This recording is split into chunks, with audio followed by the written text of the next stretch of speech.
शुरुआत में हमें दिखाया जाता है कि कहानी का जो हीरो है उसका नाम है किम सुंग जून और वो एक पज़ल कंप्लीट कर रहा है और कुछ पुराने लेटर्स को देख रहा है जो कहीं से रिटर्न आए हैं, जो उसने अपनी किसी फ्रेंड को सेंड किए थे। फिर इसके बाद दिखाया जाता है कि सुंग जून बहुत सालों के बाद आज कोरिया वापस लौट आया है। हमें अभी तक सुंग जून का चेहरा नहीं दिखाया गया। अगले सीन में हम देखते हैं कि एक बर्थडे पार्टी चल रही है और बर्थडे गर्ल है मिन हारी। अब एक लड़की को दिखाया जाता है जो कि एक रेस्टोरेंट में वेट्रेस है और इस कहानी की फीमेल लीड है किम हे जिन। अब जो बर्थडे गर्ल है वो और किम हे जिन दोनों बचपन के दोस्त हैं, दोनों में बहुत प्यार है और दोनों एक ही अपार्टमेंट में रहते हैं। हारी किम को फ़ोन करके बोलती है कि तुम अभी तक यहाँ क्यों नहीं आई, तो किम उससे बोलती है कि हाँ मैं थोड़ी देर में आती हूँ और फिर वो अपने कस्टमर्स को अटेंड करने लगती है। यहाँ हम देखते हैं कि क्योंकि किम देखने में ज़्यादा ब्यूटीफुल नहीं है तो एक कस्टमर उसे बोलता है कि क्या वो जो सुंदर सी वेट्रेस है वो हमें सर्व नहीं कर सकती।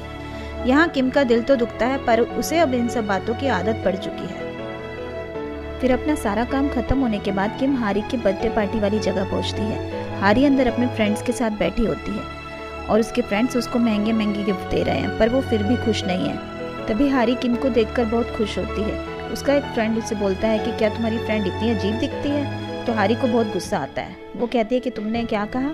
फिर वो ज़ोर से उसके पैर पे किक करती है और फिर कहती है कि खबरदार जो तुमने किम के बारे में कुछ भी कहा, आज के बाद तुम मुझे अपनी शक्ल भी मत दिखाना और ये जो तुम मेरे लिए गिफ्ट लाए हो नेकलेस, ये भी अपने पास ही रखो। और हारी किम के पास आ जाती है और कहती है कि तुम इतना लेट क्यों आई। किम उसे अपना लाया हुआ गिफ्ट जो कि एक लाइटनिंग क्राउन है वो पहनाती है और कहती है कि हारी ये पार्टी तो बहुत हाई फाई है, क्या मैंने यहाँ आकर ठीक किया। तो हारी कहती है डफर तुम ऐसा क्यों सोच रही हो, मैं तो बहुत खुश हूँ कि तुम यहाँ आई। फिर हारी कहती है कि चलो मैं तुम्हें खाना डाल के देती हूँ। किम कहती है कि तुम मेरी फिक्र मत करो, अपने फ्रेंड्स के पास जाओ, मैं खाना खुद ले लूँगी। अब किम जब खाना खा रही होती है तो उसके फ़ोन पे एक एजुकेशन लोन की पेमेंट जो कि ड्यू है उसके लिए एक मैसेज आता है। किम अपने आसपास सबको देखती है कि क्या इन लोगों की लाइफ में कोई टेंशन नहीं है। फिर वो सोचती है कि मुझे खाना खाते हुए ये सब नहीं सोचना चाहिए, पैसे कमाने के लिए भी तो मुझे स्ट्रॉन्ग रहना होगा। तभी हम देखते हैं कि पैर मुड़ने की वजह से हारी अचानक पूल में गिर जाती है। उसको बचाने के लिए वहाँ जितने भी लड़के होते हैं वो सब पानी में कूद जाते हैं। जब किम ये देखती है तो वो टेंशन में आ जाती है और पूल की तरफ बढ़ती है। तभी किसी का धक्का लगने से वो भी पूल में गिर जाती है। फिर वो देखती है कि सब हारी को बचाने में बिजी हैं और उसे तो किसी ने देखा भी नहीं। वो सोचती है कि इस लाइफ में कुछ लोग मेन कैरेक्टर्स हैं और कुछ लोग सपोर्टिंग एक्टर्स हैं और मेरे जैसे लोग तो एक्स्ट्राज में हैं जो सीन में कहीं फिट ही नहीं होते।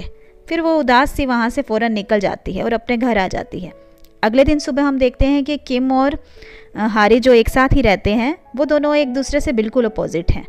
हारी एक मॉडर्न, फैशनेबल और ब्यूटीफुल लड़की है जबकि किम एक सिंपल और एवरेज फीचर्स वाली लड़की है। हारी किम से पूछती है कि तुम रात को बिना बताए क्यों चली आई थी, तो वो कहती है कि मुझे कुछ काम आ गया था। फिर हारी कहती है कि तुम्हारा कॉल भी नहीं लग रहा था। इस पर किम कहती है कि मेरा फ़ोन टॉयलेट में गिर गया था और ख़राब हो गया था, जबकि हमें पता है कि उसका फ़ोन कैसे ख़राब हुआ। ब्रेकफास्ट टेबल पर किम कहती है कि आज मेरा एक इंटरव्यू है। हारी कहती है कि तुम्हारे लास्ट इंटरव्यू का क्या हुआ। इस पर किम कहती है कि उन्होंने मना कर दिया। इसके बाद किम उस मैगजीन पब्लिकेशन कंपनी में पहुंचती है जहां से उसे इंटरव्यू के लिए मेल आया था। वो बहुत लेट हो रही होती है इसलिए जल्दी से लिफ्ट में जाती है। वहाँ एक और दूसरी लड़की भी खड़ी होती है जो उसके साथ ही इंटरव्यू देने वाली थी। अब लिफ्ट ओवरलोड हो जाती है इसलिए किम बाहर आ जाती है। तभी हम देखते हैं कि किसी कारण वो जो दूसरी लड़की होती है उसे लिफ्ट से बाहर निकाल दिया जाता है और किम फिर से लिफ्ट में चली जाती है। अगले सीन में इंटरव्यू हो रहा होता है। यहाँ किम जैसे तैसे सवालों के जवाब तो दे देती है पर उसे पता है कि ये नौकरी भी उसे नहीं मिलने वाली, क्योंकि बाकी जो कैंडिडेट थे उनका रिस्पॉन्स बेटर था। उनकी पर्सनैलिटीज़ भी अच्छी थी और साथ में वो जवाब भी पूरे कॉन्फिडेंस से दे रहे थे। उनके कंपैरिजन में किम थोड़ी नर्वस थी। जब वो कंपनी से बाहर निकलती है तो एकदम से बारिश होने लगती है और वो भागकर घर पहुंचती है। बारिश के कारण उसके बालों का हाल और भी बुरा हो चुका है। घर के बाहर वो देखती है कि हारी एक लड़के को किस कर रही है। फिर वो लड़का हारी को घर छोड़ के चला जाता है। तो किम हारी को गुस्सा करती है कि क्या वो तुम्हारा बॉयफ्रेंड है। हारी कहती है कि नहीं, मैंने अभी ये डिसाइड नहीं किया। इस पर किम कहती है कि तुमने अभी डिसाइड भी नहीं किया और तुम उसे किस कर रही थी, ये ठीक नहीं है। फिर वो दोनों सुपरमार्केट आते हैं। किम हारी को कहती है कि एक दिन के लिए तुम्हारा फेस और पर्सनैलिटी मुझे मिल जाए तो मुझे जॉब आसानी से मिल जाएगी। फिर वो हारी से पूछती है कि तुम्हारे पीछे तो इतने सारे लड़के घूमते हैं, तुम्हें किसी से कभी सच्चा प्यार नहीं हुआ। हारी कहती है कि वो क्या होता है। किम कहती है कि जब हम किसी की खुशी में खुशी महसूस करें और उसकी पसंद का ख्याल रखें, उसको मिस करें, इसका मतलब हमें उससे सच्चा प्यार है। हारी कहती है ये सब फिजूल की बातें हैं, ऐसा कुछ भी नहीं होता। रात को किम बैठकर अपने लैपटॉप से जॉब के लिए एप्लीकेशन भेज रही होती है तो उसे एक मैसेज आता है। वो ये देखकर शॉक रह जाती है कि ये मेल तो स्योंगजून का है और उसने लिखा था कि मैं कोरिया आ रहा हूँ, क्या तुम मुझसे मिल सकती हो। वो बहुत खुश हो जाती है और हैरान भी। वो हारी को भी बताती है तो हारी पूछती है कि स्योंगजून कौन। तो फिर वो उसे बताती है कि जब तुम्हारे पापा का जापान ट्रांसफ़र हो गया था तो तुम्हारे जाने से पहले तुम्हारे घर में स्योंगजून की फैमिली आई थी और तुम्हारे घर में वो लोग ही शिफ्ट हुए थे। फिर हारी वो मोमेंट याद करती है जब स्योंगजून अपनी फैमिली के साथ उसका घर देखने आया था और कहती है कि अच्छा वो फैटी सा लड़का। हारी कहती है कि जब वो हमारा घर देखने आया था तो मुझे तो इडियट लगा था, पता नहीं बाद में तुम दोनों फ्रेंड्स कैसे बन गए। अब वो तुम्हें अचानक क्यों कांटेक्ट कर रहा है। इधर किम की तो आंखों से जैसे नींद ही उड़ चुकी थी, स्योंगजून से अगले दिन मिलने की एक्साइटमेंट के बारे में सोचकर ही। अगले दिन किम स्योंगजून से मिलने के लिए आर्ट गैलरी जा रही होती है तो हारी उसे लिफ्ट देती है। हारी रास्ते में उसे कहती है कि तुम्हारा फ़ोन ख़राब है ना तो तुम मेरा फ़ोन रख लो। फिर हारी कहती है कि इतने टाइम बाद उससे मिलना बहुत अजीब है। इस पर किम कहती है कि हम दोनों बहुत करीब थे और मुझे तो लगता है कि वो ही मेरा पहला प्यार है। किम गैलरी पहुंचकर स्योंगजून को मैसेज करती है कि मैं आर्ट गैलरी पहुंच चुकी हूं और जब तुम पहुंच जाओ तो मुझे इस नंबर पे कॉल करना। अगले सीन में हम देखते हैं कि किम जब आर्ट गैलरी के बाहर खड़ी होती है तो वो एक फैटी से लड़के को पीछे से देखती है तो उसे लगता है कि यही स्योंगजून है। वो पीछे से उसके पास जाकर उसके कंधे पे जोर से मारती है और कहती है कि तुम यहाँ बैठे हो, आज भी तुम बिल्कुल वैसे ही हो। वो लड़का कहता है कि तुम कौन हो। किम कहती है कि मैं किम हे जिन हूँ, तुम स्योंगजून ही हो ना। तो वो लड़का कहता है कि नहीं। किम बहुत शर्मिंदा होती है और सॉरी बोलती है। वो लड़का गुस्से में वहाँ से चला जाता है। तभी किम का फ़ोन बजता है और स्योंगजून कहता है कि तुम कहाँ पर हो। किम कहती है मैं फाउंटेन के पास हूँ। स्योंगजून कहता है कि मैं भी वहीं पर खड़ा हूँ। तभी किम देखती है कि सामने से एक हैंडसम सा लड़का वेव करता हुआ उसकी तरफ ही आ रहा है। किम हैरान है ये देखकर कि ये इतना हैंडसम कैसे हो गया। स्योंगजून फ़ोन पे बात करते करते उसकी तरफ आता है पर उसके पास ना रुककर वो आगे एक दूसरी लड़की के पास चला जाता है। पहले तो किम शॉक रह जाती है, फिर तभी उसे समझ आ जाता है कि ऐसा क्यों हुआ।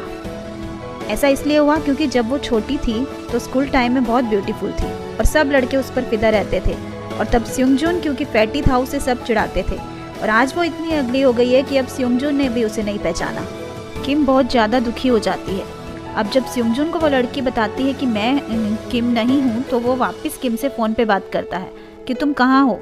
तो किम फ़ोन कट कर देती है और एक दीवार के पीछे छिप जाती है। स्योंगजून दोबारा फ़ोन करता है तो वो नहीं उठाती और याद करने लगती है कि वो बचपन में कितनी ब्यूटीफुल और रिच थी पर उनकी फैमिली बैंकरप्ट हो गई थी और लाइफ की स्ट्रगल में वो जो पहले अपनी मॉम की तरह सुंदर दिखती थी बड़ी होकर अपने पापा की तरह दिखने लगी जो इतने गुड लुकिंग नहीं है। और इसके बाद किम सोचती है कि मुझे अब स्योंगजून के सामने नहीं जाना चाहिए, उसका और मेरा अब कोई मेल नहीं। इसके बाद किम जब आर्ट गैलरी से बाहर आती है तो उसे हारी जो भी बाहर ही है वो कहती है कि तुम इतनी जल्दी क्यों बाहर आ गई। इस पर किम कहती है कि हारी चलो यहाँ से चलते हैं। फिर वो दोनों कहीं बैठकर बात करते हैं तो किम हारी को सारी बात बता देती है और हारी को कहती है कि क्या तुम एक दिन के लिए किम बनकर स्योंगजून से मिल सकती हो। पहले तो वो मना कर देती है पर फिर मान जाती है। फिर वो वहाँ जाती है जहाँ स्योंगजून खड़ा होकर किम की वेट कर रहा होता है। स्योंगजून उसे देखकर उसे किम समझ लेता है और बहुत खुश होता है और उसे गले से लगा लेता है। थोड़ी दूर खड़ी होकर किम ये सब देख रही होती है। फिर हमें फ्लैशबैक का सीन दिखाते हैं कि जब स्योंगजून नया नया हारी के घर में मूव हुआ था तो एक दिन किम वहाँ आती है तो स्योंगजून एक पजल सोल्व कर रहा होता है। उस पजल में एक कपल डांस कर रहा है और पीछे से एक लड़की स्टेज पे झांक रही होती है। तो किम ये पजल देखकर कहती है कि ये जो लड़की है ये कौन है। तो स्योंगजून कहता है कि ये शायद इस लड़के को पसंद करती है और पीछे से ही इसे देख रही है। फिर हमें प्रेजेंट का सीन दिखाया जाता है जहाँ किम सोच रही है कि मुझ में इतना कॉन्फिडेंस ही नहीं है कि मैं अपने पहले प्यार के सामने आ सकूं। शायद मैं भी इस पेंटिंग का छिपा हुआ चेहरा हूँ। इसके बाद हारी और स्योंगजून दोनों डिनर के लिए जाते हैं। किम भी वहीं थोड़ी दूर एक टेबल पे बैठी होती है ताकि हारी कहीं कुछ गड़बड़ ना करे। वैसे उसने हारी को सब समझा के ही भेजा था। स्योंगजून हारी से पूछता है कि तुम आजकल क्या कर रही हो। तो हारी कहती है मैं तो स्टडी कर रही हूँ, मुझे पढ़ने का बहुत शौक है। इसके बाद हारी स्योंगजून से उसके मॉम डैड के बारे में पूछती है तो वो कहता है कि मेरे पापा तो न्यूयॉर्क में हैं। तो हारी बोलती है और तुम्हारी मॉम। तो किम टेंशन में आ जाती है और इशारा करती है कि क्या पूछ रही हो, उसकी मॉम तो इस दुनिया में ही नहीं है। जैसे तैसे हारी बात को संभाल लेती है और कहती है कि मैं तो इसलिए पूछ रही थी कि शायद तुम्हारे डैड ने दोबारा शादी की हो। हारी स्योंगजुन से पूछती है कि तुम मुझसे दोबारा क्यों मिलना चाहते थे। तो वो कहता है कि कोरिया आने से पहले मुझे एक बॉक्स मिला था जिसमें मेरे कुछ पुराने लेटर्स थे जो मैंने तुम्हें भेजे थे, और तुमने उनका रिप्लाई क्यों नहीं किया। तो जैसा कि किम ने सिखाया था, हारी बोल देती है कि जब तुम कोरिया से चले गए तो कुछ टाइम बाद हम भी जापान शिफ्ट हो गए थे, और इस चक्कर में मुझसे तुम्हारा एड्रेस भी कहीं खो गया था। इसके बाद स्योंगजुन पूछता है कि किम, क्या तुम्हें वो पजल याद है? वो अभी भी मेरे पास है। तब हारी टेंशन में आ जाती है कि इसके बारे में तो किम ने कुछ भी नहीं बताया। तभी किम एक पेपर पे पीपिंग गर्ल लिखकर उसे दिखाती है। तो हारी बोलती है, वो पीपिंग गर्ल वाली पजल? स्योंगजुन कहता है, तुम्हें याद है? मुझे लगा तुम भूल गई होगी। खुशनसीब हूँ जो तुम मेरी दोस्त हो, इसीलिए मैं तुम्हें ढूंढना चाहता था। किम ये सब सुनकर बहुत इमोशनल हो रही होती है। अगले सीन में हारी और स्योंगजुन जब रेस्टोरेंट से बाहर निकलते हैं तो स्योंगजुन कहता है कि अब फिर कब मिलेंगे। इस पर हारी कहती है कि मैं तो कल ही पढ़ने के लिए अब्रॉड जा रही हूँ। स्योंगजुन के लिए तो ये शॉकिंग होता है। जब हारी जाने लगती है तो स्योंगजुन उसे रोकता है और कहता है कि तुम यहीं रुको। फिर वो जल्दी से जाकर उसके लिए एक गिफ्ट ले आता है और कहता है कि तुम कल जा रही हो इसलिए मैं तुम्हें गिफ्ट देना चाहता था। फिर वो हारी से कहता है कि अपना ख्याल रखना और उसे हक कर लेता है। किम ये सब देख रही होती है। रात को किम वो गिफ्ट देखती है जो कि एक अम्ब्रेला होता है। इसे देखकर किम वापस अपने फ्लैशबैक में चली जाती है कि कैसे एक दिन स्योंगजुन बारिश में बहुत एंशियस हो गया था और कैसे उसने अपनी जैकेट उसे उड़ाई थी और स्योंगजुन को रिलैक्स फील कराया था। किम ने स्योंगजुन को अपना वो जो म्यूजिक सुन रही थी वो भी सुनाया था जिससे वो रिलैक्स हो गया था। उस दिन किम ने स्योंगजुन से कहा था कि मैं तुम्हारे साथ रहूंगी, मैं तुम्हारा अम्ब्रेला बनूंगी। स्योंगजुन ने कोरिया से जाने से पहले किम को पजल का एक टुकड़ा दिया था और कहा था कि डेफिनेटली हम एक दिन मिलेंगे और इस पजल को पूरा करेंगे। के बाद हम देखते हैं कि स्योंगजुन अपने घर में उसी पजल को देख रहा होता है और उसका एक पार्ट मिसिंग है। अगली सुबह हम देखते हैं कि हारी और किम दोनों बहुत खुश हैं क्योंकि किम को मैगजीन पब्लिकेशन कंपनी के सपोर्ट टीम में एज अ इंटर्न जॉब मिल गया है। दोनों रात को पार्टी करते हैं। अगले दिन सुबह किम अपने नए ऑफिस पहुंचती है और मन में सोच रही होती है कि अब कोई गड़बड़ नहीं होगी। तभी उसे कोई टक्कर मार देता है और उसका बैग नीचे गिर जाता है। वो उठाने के लिए झुकती है तो उसका ट्राउजर फट जाता है। इसके बाद जब वो जा रही होती है तो इस ड्रामा का जो सेकंड हीरो है शिन, वो उससे टकराता है। शिन भी उसी ऑफिस में एडिटिंग डिपार्टमेंट में काम करता है। किम मुंह के बल नीचे गिर जाती है। फिर वो जल्दी से उठकर ऑफिस भागती है क्योंकि वो लेट हो रही है। उसके डिपार्टमेंट के जो हेड होते हैं वो उससे सब फालतू के काम जैसे बाहर से कोई सामान लाना है या ऑफिस की वॉल्स पे कोई पोस्टर्स लगाना है, ये सब काम करवाते हैं। पर ये सब काम भी किम बड़े लगन से करती है। उसे तो बस जॉब मिलने की खुशी है। एक दिन डिपार्टमेंट के जो हेड हैं वो उसे एडिटिंग डिपार्टमेंट में एक बॉक्स पहुंचाने के लिए कहते हैं। किम वो बॉक्स लेके वहां पहुंचती है तो वहां की चकाचौंध को देखकर वो बस देखती रह जाती है। तभी जब वो बॉक्स वहां रखकर वापस आ रही होती है तो वहां उसे जो एक नई इंटर्न आने वाली थी वो समझ लिया जाता है और उसे सब कुछ ना कुछ काम देने लग जाते हैं। वो सोचने लगती है कि मैं ये सब क्यों कर रही हूँ, पर वो सब काम कर देती है। कहीं पर शिन से भी किम की मुलाकात होती है। शिन भी किम को कुछ अपना काम करने के लिए देता है जिसे किम पूरा कर देती है। तभी एडिटिंग डिपार्टमेंट की जो इंटर्न होती है वो वहां आती है और अपने लेट आने के लिए माफी मांगती है। सभी को अपनी गलती का एहसास होता है। किम बहुत ज़्यादा थक जाती है और बस स्टॉप पे ही सो जाती है और उसकी बस भी छूट जाती है। फिर अगले दिन वो ऑफिस पहुंचती है तो डिपार्टमेंट हेड उसे कहते हैं कि तुम्हारा ट्रांसफ़र एडिटिंग टीम में हो गया है। इसके बाद किम अपना सामान लेकर एडिटिंग डिपार्टमेंट में आ जाती है। यहाँ पर जो शिन है वो सोचने लगता है कि मैंने इस लड़की को फर्स्ट टाइम कहाँ देखा था। किम यहाँ ऑफिस से हारी से बात कर रही होती है फ़ोन पे। तभी ऑफिस की बॉस लेडी रारा वहाँ आती है और कहती है कि आज यहाँ पर नए एडिटिंग चीफ ज्वाइन करने वाले हैं और वो भी आ ही रहे होंगे।